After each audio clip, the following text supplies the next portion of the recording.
یاره چې الله تعالی یې درکوي بیا بنده څه غشته پکې چې الله یې درکوي نو خامخا یې بیا خوړل پکار دي.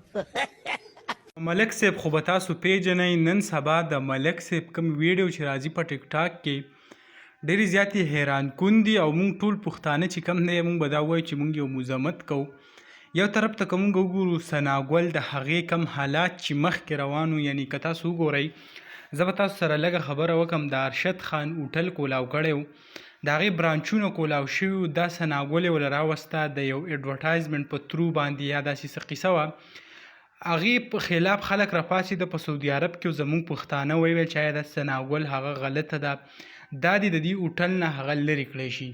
نو کم ارشد خان چې و هغه هم ډېر زیات خفه وویل چې آیا دا زما هوټل دی او داسې څه قیسې کولې. خو اخر کار چې کله ثناګل راغله نو د ارشد خان کوم هوټل چې و هغه هم ختم شو. اوس یې یو برانچ څه پاتې دي، هغه هم د څه د وجې یعنې دا کومه بدعملي چې دا موږ ورته وایو هغه یې شروع کړوه. لکه اوس په سوشل میډیا په ټیک ټاک ته لایو راځه او داسې قسمه حرکتونه کوه لکه دیو چې څنګه کړي دی ملک صاحب او ورسره دا ثناګل. نو ډېر زیات لکه په پښتنه معاشره کې دا هغه نه دي کول پکار. بلکې تاسو کمنټس وګورئ هلته کوم کنځل رد بد هغه ورته هم سټارټ دي. بس الله تعالی دې له هدایت وکړي، ځکه دا کم پښتانه چې کم سایټ ته روان دي نو هغه ډېره زیاته د بربادۍ لار ده. دغه ویډیو به تاسو سره هم شریک کړئ انشاءالله. بل ویډیو کې ملایو. الله حافظ.